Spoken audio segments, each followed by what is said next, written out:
Bonjour, it's Nikki here with Finding Our Power Together, and welcome to another episode of Building Our Bundle. Today we're going to be talking about distress tolerance and a few of the skills that might help you to develop distress tolerance skills when things are becoming really overwhelming in your environment. Distress tolerance is particularly useful in situations where you're getting escalated and you can't really control the environment you're in. So what is distress tolerance? Distress tolerance is a set of skills that help you to cope when you're in situations that you can't control.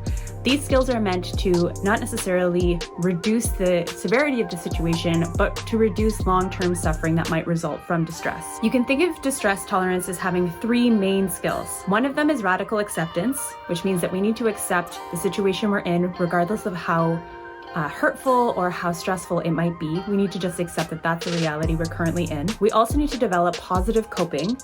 So many of us might cope with stress in a multitude of ways, and so we're going to talk a little bit later about some of the more positive coping strategies that we can employ. And we also need to plan ahead. So oftentimes when we're in distress, we might not be able to strategize in that moment. So really planning ahead for when stressful events are going to happen will help us to manage that stress when it comes out. There are a number of distress tolerance skills that we will be able to share with you over the next few weeks. And I encourage you to take a look at our tip sheet that helps to share some of the distress tolerance skills. What I will say is that many of the distress tolerance skills are based on the concept of distraction, and distraction in a positive way. So rather than distracting ourselves with things that maybe will actually lead to more suffering in the long term, things like substance abuse or avoidance, we want to use skills that help us to distract ourselves and give ourselves a little bit of relief in a way that is positive and constructive. Some of the skills help us to get in tune with our body and use our body as a way to regulate our emotions, and other times we are using our mind and our imagination in order to bring ourselves to another state of being. Today I want to talk a little bit about one of the distress tolerance skills, which is called rest. Rest is a skill that helps to remind us what we can do when we find ourselves in distress and we can't necessarily change it. This set of skills helps us to cope in a more positive way and avoid things like triggers or using substances or other negative coping strategies. So REST is an acronym that stands for relax, evaluate, set an intention, and take action. So when you find that you're in a stressful situation, the first thing that we can do is stop, take a moment, take a few deep breaths, and try to relax ourselves. Sometimes that's easier said than done, but think of the things that might help us to regulate ourselves when we are feeling overwhelmed. If you can't think of anything right off the bat, you might want to reflect on this when you are not in distress. Make a list of all of the activities that help you to relax.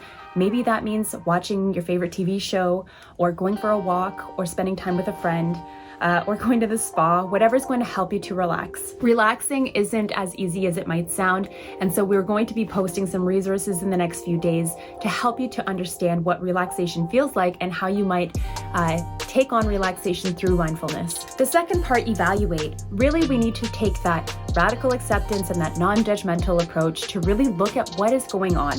What are the facts of the situation? For a second, let's try to take our emotions out of it and just focus on the facts. Sometimes we're getting escalated about events because of how we've perceived them, or about how we've perceived them in the past, how they remind us of something else. And so our emotionality might be getting really, really high. And when we are in distress, we might want to take a step back and just look at the straight facts of the situation. Once we have an understanding of where we're at and have that radical acceptance of where we are in our journey, then we can start to set an intention. What do we want to do to get out of this situation, or to move past it, or to move around it? Setting an intention means that we want to start to plan for how we're going to move forward. Sometimes we can change a situation and sometimes we can't. It doesn't mean that we can't also take an action. Once we have a plan, we then need to take action. We need to set our own steps in motion to be able to overcome the situation or to move past it in some way. Oftentimes when we are setting a goal, we might want to change what is going on, and that might not always be possible. So setting really good goals is really important. When we're planning for our actions and setting our intentions, we should do a little bit of evaluation about whether or not those goals are in line with what we truly want to be doing. You can think about any behavior in a distress situation as having either a positive or a negative impact on us. When we're in distress, everything is going to affect us in some way. There isn't really anything that's going to be neutral. So you might want to think about, what are your general coping strategies and what are the positives to them and what are the negatives? This isn't to say that some strategies are better than others. It's really subjective and up to you. And every single decision you make is going to have a bit of a pro and a bit of a con. So really evaluating, weighing out those options and which one is going to be better for you. Before you're setting goals, you might want to think about, where is the motivation for your goal coming from?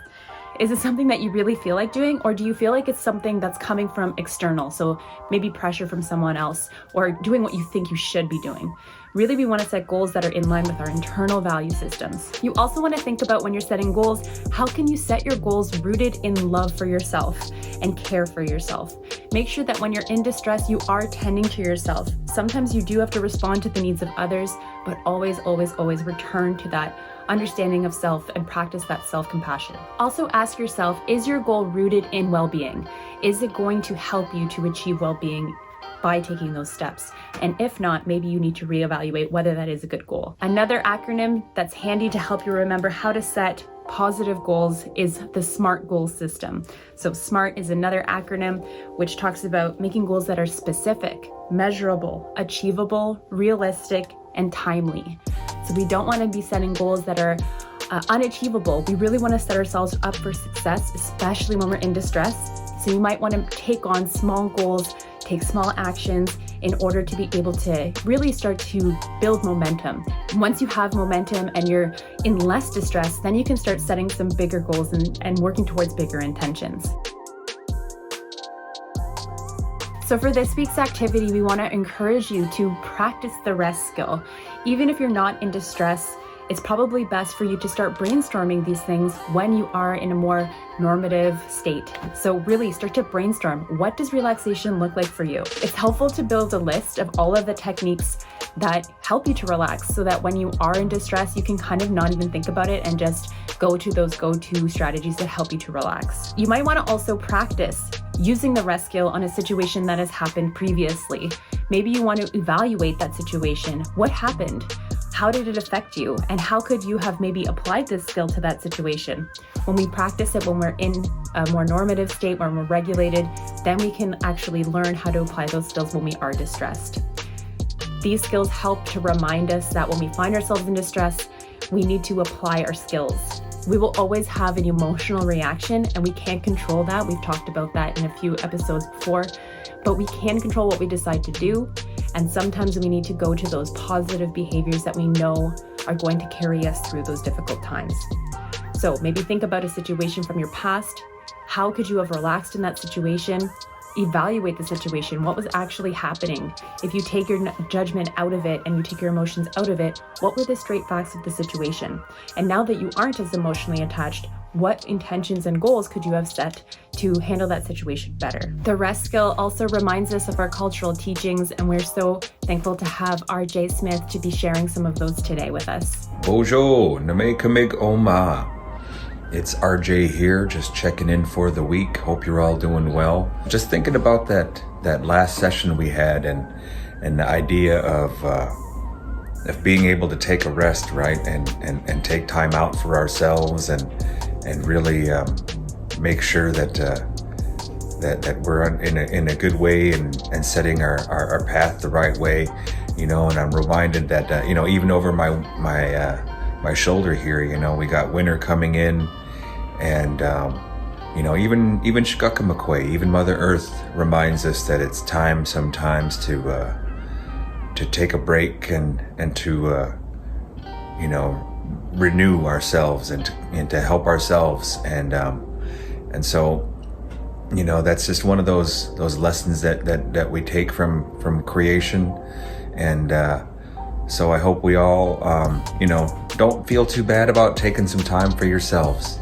And with that, I'll see you next week, and Bamapi Gigo Abamin. That's all for this week of Building Our Bundle. Be sure to check in with us next week. We'll be sharing more about distress tolerance and be offering some mindfulness activities to help us to relax in those moments of distress.